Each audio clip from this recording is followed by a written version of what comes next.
तो नमस्कार साथियों, आप सबको फिर इस यूट्यूब चैनल पर स्वागत है। तो दोस्तों, आज की इस वीडियो में हम जानेंगे वित्त आयोग से परीक्षा में आने का चांस ज्यादा बना रहता है। आप कोई भी पेपर उठा कर देख लीजिए, इसमें से टॉपिक आया रहता है। तो दोस्तों, आपके लिए लाए हैं मात्र 20 ऑब्जेक्टिव क्वेश्चन, जो आप लोगों के लिए एकदम बहुत हेल्पफुल होगा। आप इस वीडियो को पूरा देखिए। इस वीडियो में आपको वित्त आयोग का पूरा समझ में आ जाएगा कि कहाँ से ऑब्जेक्टिव क्वेश्चन बनता है, नहीं बनता है।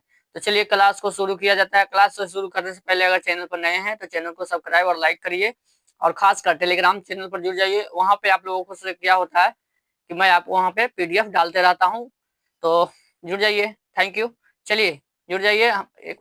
और हाँ, आप लोगों से प्रश्न पूछे तो उन प्रश्न का उत्तर भी कमेंट में बताइएगा। इससे यह फायदा होगा कि आपको भी याद आएगा और हमको भी मोटिवेशन मिलेगा। चलिए दोस्तों, आज के हम शुरू करते हैं टॉपिक। आज क्लास है, चलिए पूछा जा रहा है। पहला नंबर प्रश्न आप लोग पढ़िए।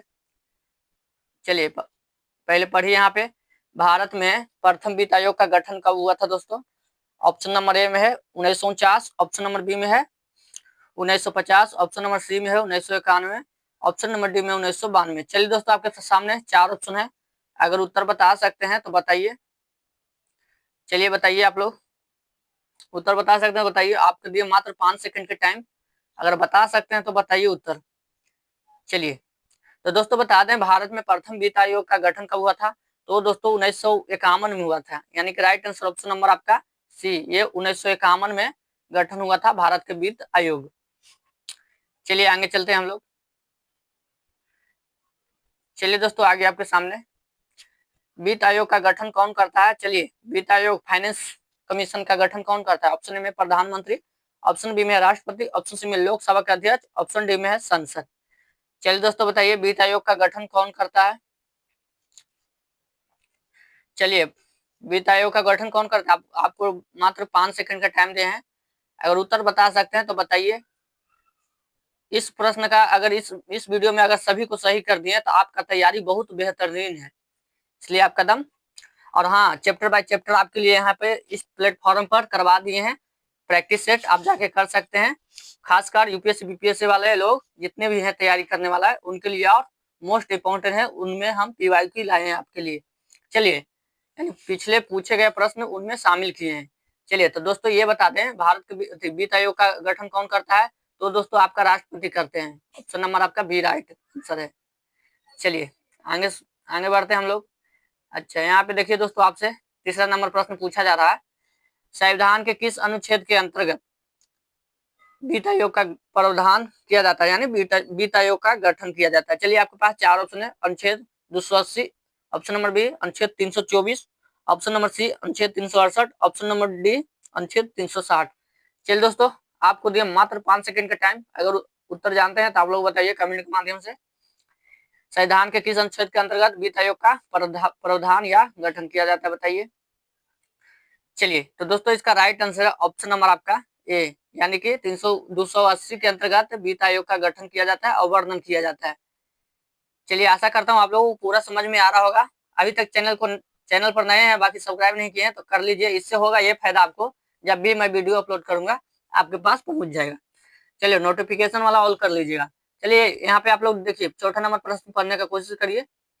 कहा जा रहा है वित्त आयोग का कार्यकाल कितना होता है? चलिए दोस्तों, यहाँ पूछा जा रहा है वित्त आयोग का कार्यकाल कितना होता है? ऑप्शन ए में 3 वर्ष, ऑप्शन बी में 4 वर्ष, ऑप्शन सी में 5 वर्ष, ऑप्शन डी में 6 वर्ष। चलिए दोस्तों, आपके पास चार ऑप्शन है।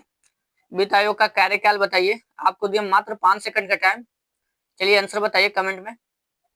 चलिए आंसर बताइए आप लोग। चलिए आंसर बताइए।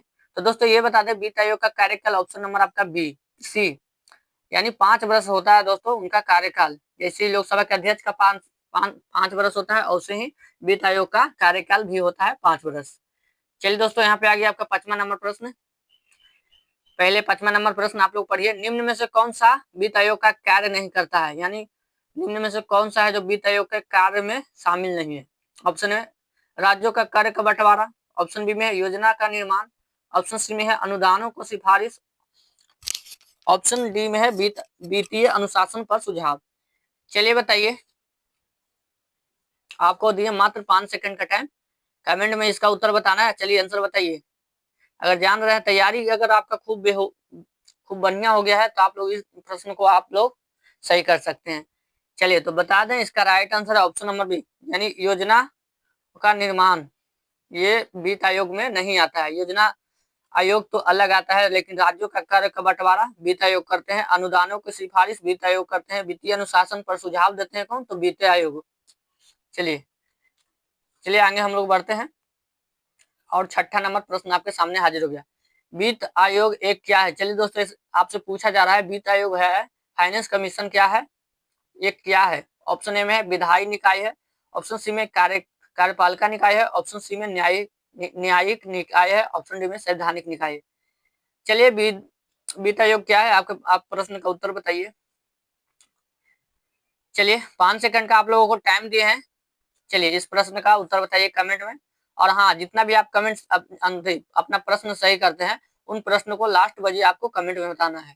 चलिए यहाँ पे तो देखिए, संवैधानिक निकाय है ना, ये वित्त आयोग से है, लेकिन विधायी निकाय नहीं है, शामिल नहीं है। कार्यपालिका भी इसमें शामिल नहीं है, न्यायपालिका भी इसमें शामिल नहीं है, यानी कि ये एक संविधान के द्वारा बनाया गया ये वित्त आयोग है। चलिए दोस्तों आगे हम लोग बढ़ते हैं। चलिए आपके पास पहुंच गया 7वां नंबर प्रश्न। चलिए 7वां नंबर प्रश्न आप लोग पढ़ने का कोशिश करिए। अब तक देखिए, अब तक कुल कितने वित्त आयोग गठित किए गए हैं, यानी हर 5 साल हर 5 वर्ष के बाद वित्त आयोग का गठन किया जाता है। तो पूछा जा रहा है अब तक, यानी कि 2025 तक कितने गठन किए गए हैं। ऑप्शन नंबर ए में 14, 13, ऑप्शन नंबर बी में 14, ऑप्शन नंबर सी में 15, ऑप्शन नंबर डी में 16 बार। चलिए दोस्तों, कितने बार हुआ है आप लोग बताइए, कितने बार हुआ है? आंसर बताइए। आपको 5 सेकंड का टाइम दिए हैं, कमेंट में बताइए आप लोग। चलिए आंसर बताइए आप लोग। तो दोस्तों बता दें, अब तक कुल कितने वित्त आयोग का गठन हुआ है? तो दोस्तों आपका 15, यानी right answer option number C, अब तक 15 वित्त आयोग का गठन हो चुका है। चलिए आपके पास आ गया आपका 8वां नंबर प्रश्न। 15वां वित्त आयोग का अध्यक्ष कौन थे? चलिए दोस्तों, पूछा जा रहा है 15वां वित्त आयोग के अध्यक्ष कौन थे। ऑप्शन नंबर ए में है YV रेड्डी, ऑप्शन सी में NK सिन्हा, ऑप्शन सी में है C रंगाराजन, ऑप्शन डी में है KC पंत। चलिए दोस्तों, आपके पास 4 ऑप्शन है। अगर इन प्रश्न का उत्तर पता है 15वें वित्त के अध्यक्ष कौन थे, तो बताइए कमेंट में आंसर बताइए आप लोग। देखिए, आंसर बताने में पीछे नहीं हटिए, आंसर बताने में आगे रहिएगा, तभी जीवन में आगे बढ़िएगा। एक मेरा यही सिद्धांत है कि आंसर आप लोग बताते रहिए और आगे आप लोग बढ़ते रहिए। जीतता वही है जो हौसला बनाए रखता है। चलिए वहां पे देखिए, 15 वित्त आयोग के अध्यक्ष कौन थे, तो दोस्तों आपका राइट आंसर है ऑप्शन नंबर बी, यानी NK सिन्हा थे जो 15 वित्त आयोग के अध्यक्ष बने थे। चलिए आगे हम लोग चलते हैं। 9वां नंबर प्रश्न आपके सामने हाजिर हो गया। 14वें वित्त आयोग ने कर विभाजन के राज्यों का हिस्सा कितना निर्धारित किया गया था। यहाँ पे पूछा जा रहा है 14वां जो वित्त आयोग बना था, उसमें राज्यों का विभाजन, यानी विभाजन, कर का विभाजन यानी टैक्स का विभाजन किया था, तो राज्यों का केंद्र का हिस्सा कितना मिला था। यानी ये राज्य हो गया, ये सी, यानी सेंट्रल माने केंद्र सरकार। तो यहाँ पे पूछा जा रहा है कि कितना मिला था 14वें वित्त आयोग में। ऑप्शन नंबर ए में 32% मिला, ऑप्शन नंबर सी में 35%, ऑप्शन नंबर सी में है 40%, ऑप्शन नंबर डी में है 42%। चलिए दोस्तों बताइए आप लोग, उत्तर बताइए कितना मिला है। चलिए अगर उत्तर जानते हैं तो आप लोग कमेंट में जरूर बताइए आंसर प्लीज। चलिए आंसर बताने में आप लोग पीछे नहीं हटिए। तो देखिए दोस्तों, इसका right answer option number D, ये 42% जो मिला था वो राज्य को मिला था, और बाकी जो मिला था वो केंद्र को मिला था। यानी कि आपको कितना मिला यहाँ पे, तो दोस्तों यहाँ पे 58 है ना, 58% राज्य अधिक केंद्र को मिला और 42% यहाँ राज्य को मिला है। चलिए आशा करता हूँ आप लोगों को सब समझ में आ गया होगा 14वें वित्त आयोग के। अब चलिए आगे हम लोग बढ़ते हैं। चलिए दोस्तों, आपके सामने हाजिर हो गया प्रश्न।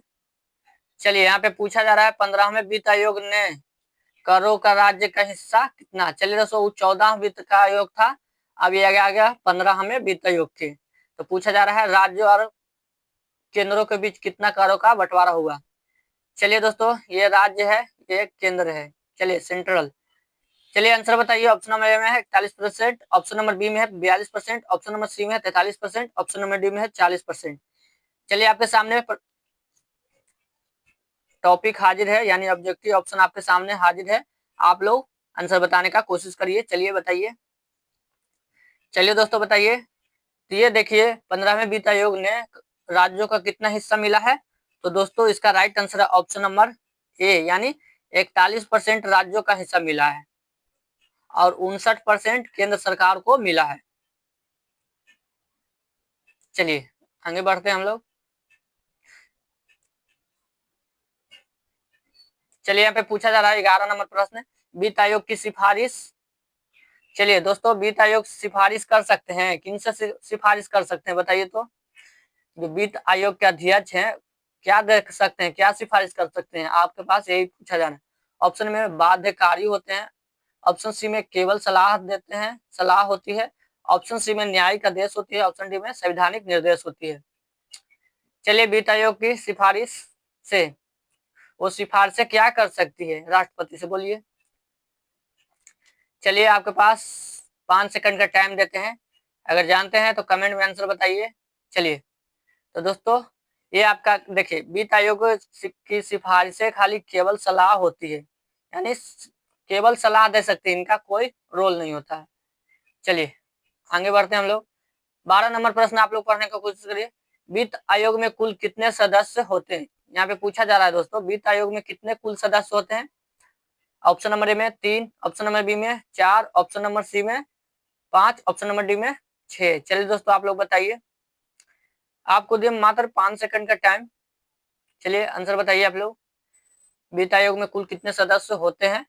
तो दोस्तों ये बता दें ऑप्शन नंबर आपका सी, यानी 5 सदस्य होते हैं, एक अध्यक्ष 4 अन्य सदस्य होते हैं, यानी एक अध्यक्ष 4 प्लस अन्य होते हैं।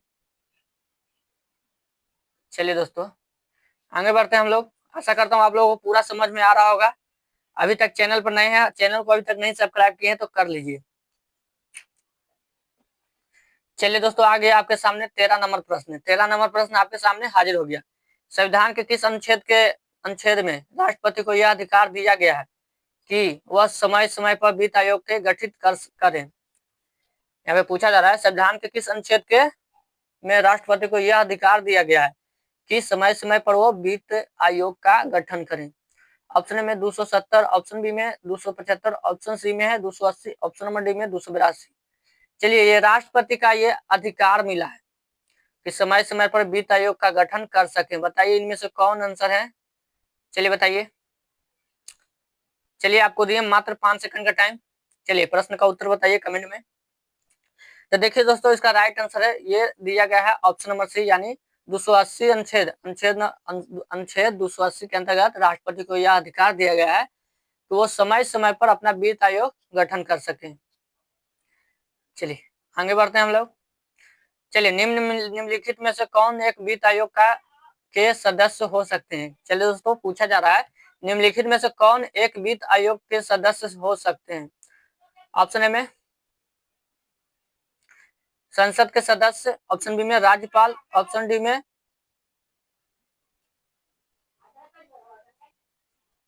चलिए दोस्तों बताइए वित्त आयोग के सदस्य हो सकते हैं। चलिए ऑप्शन नंबर सी में अनुभवी अर्थशास्त्री, ऑप्शन नंबर डी में है लोकसभा के अध्यक्ष। चलिए आपके पास 4 ऑप्शन है, पहले सुन लीजिए, ऑप्शन सुन लीजिए। ऑप्शन नंबर ए में संसद के सदस्य हो सकते हैं, ऑप्शन बी में राज्यपाल, ऑप्शन सी में अनुभवी अर्थशास्त्र, ऑप्शन डी में लोकसभा के अध्यक्ष। चलिए बताइए, आपको 5 सेकंड का टाइम दिया है, बताइए एक वित्त आयोग के सदस्य हो सकते हैं, इनमें से कौन हो सकते हैं बताइए। तो दोस्तों इसका राइट आंसर ऑप्शन नंबर, यानी जिनके पास इकोनॉमिक्स के बारे में जानकारी होगा, अर्थशास्त्र के बारे में जानकारी होगा, पैसे के मन जानकारी होगा, जिनको इकोनॉमिक डेवलपमेंट के बारे में जानकारी होगा, तो वही तो रहेंगे सदस्य होंगे, वित्त आयोग के सदस्य हो सकते हैं। नहीं राज्यपाल, नहीं संसद, नहीं लोकसभा के अध्यक्ष इनमें सदस्य होते हैं, समझें, इन तीनों नहीं बनते हैं। चलिए आगे बढ़ते हैं हम लोग। चलिए आपके पास 15 नंबर प्रश्न आ गया। किस वित्त आयोग ने गुड गवर्नेंस को अनुदान देने की सुझाव दिया है। चलिए दोस्तों यहाँ पे पूछा जा रहा है किस वित्त आयोग ने गुड गवर्नेंस का अनुदान देने का सुझाव दिया है। चलिए बताइए 10वां वित्त आयोग, ऑप्शन नंबर बी में 12वां वित्त आयोग, ऑप्शन नंबर सी में 13वां वित्त आयोग, ऑप्शन डी में 14वां वित्त आयोग। चलिए दोस्तों बताइए आप लोग, चलिए आप लोग बताइए वित्त आयोग के बारे में, कौन से गुड गवर्नेंस के अनुदान देने यानी गुड गवर्नेंस में इन्होंने वित्त आयोग की सिफारिश से अनुदान दिया जाता है। चलिए बताइए आप लोग, 4 ऑप्शन है, चलिए 4 ऑप्शन है आपके पास, बताइए। तो दोस्तों ये बता दें 13वां जो वित्त आयोग था इसी में गुड गवर्नेंस का अनुदान देने का सुझाव मिला था, यानी दिया गया था उनको। चलिए आगे हम लोग बढ़ते हैं, आपके सामने प्रश्न आ गया, 16 नंबर प्रश्न आपके सामने हाजिर हो गया। वित्त आयोग की रिपोर्ट संसद में किसके द्वारा पेश किया जाता है। चलिए दोस्तों पूछा जा रहा है आपसे, जैसे वित्त आयोग ने रिपोर्ट तैयार किया तो वो संसद में किसके द्वारा पेश किया जाएगा।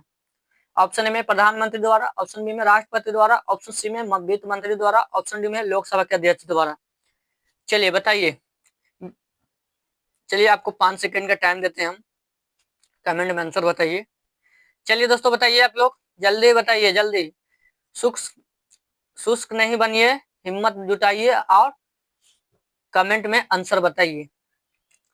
चलिए दोस्तों, जीतता वही है जिनका हौसला बुलंद हो, वही जीतता है, इसलिए हौसला को बनाए रखें, और हौसला ना बने तो अपने माँ बाप के चेहरे पे भी एक बार झांक के देख लें, गरीबी से वो भी उठना चाहते हैं, इसलिए सभी को उठना जरूरी है। भारत के हर वो नागरिक गरीबी से उठे, लेकिन हमारे भारत में क्या होता है, अगर हम ज्यादा बोलने लगे हैं तो आप लोग कहेंगे कि ये पॉलिटिक्स कर रहा है। तो दोस्तों ये यहाँ के ज्यादा है, सबसे ज्यादा यहाँ पे भ्रष्टाचार भरा है। क्या भरा है, यहाँ पे भ्रष्टाचार भरा है। भ्रष्टाचार के चलते हम लोग युवा लोगों को नौकरी और रोजगार नहीं मिलता है। कोई भी सेक्टर में चल जाइए वहां पे भ्रष्टाचार ही भरा है, चाहे वो प्राइवेट सेक्टर हो चाहे वो सरकारी सेक्टर हो, सभी क्षेत्र में भ्रष्टाचार की एकदम नीति बहुत ही ज्यादा गया। लेकिन अभी तक इस भ्रष्टाचार की नीति को जड़ से उखाड़ के भारत में कोई नहीं फेंका है, इसलिए हम लोगों को युवा को ही हम लोगों को फेंकना चाहिए इन भ्रष्टाचारों को। जब तक युवा नहीं तैयार होगा जब तक भ्रष्टाचार नहीं खत्म होगा। इसलिए हम चाहते हैं कि आप सभी लोग इतना पढ़ें इतना बढ़ें कि इन भ्रष्टाचारों के खिलाफ आवाज उठा सकें। तो चलिए 16 नंबर प्रश्न का आप लोग बताइए, रिपोर्ट संसद द्वारा किसमें पेश किया जाता है। तो दोस्तों इसका राइट आंसर है ऑप्शन नंबर आपका सी, यानी वित्त आयोग द्वारा आपको संसद में रिपोर्ट पेश किया जाता है। चलिए दोस्तों 7वां नंबर प्रश्न आपके सामने हाजिर हो गया है, क्या राज्यों को वित्त आयोग की सिफारिश से माननी होती है। चलिए पूछा जा रहा है, क्या राज्यों को वित्त आयोग की सिफारिश से माननी होती है। ऑप्शन नंबर ए में हाँ, ऑप्शन नंबर बी में नहीं, ऑप्शन नंबर सी में आंशिक रूप से, ऑप्शन नंबर डी राष्ट्रपति तय करता है।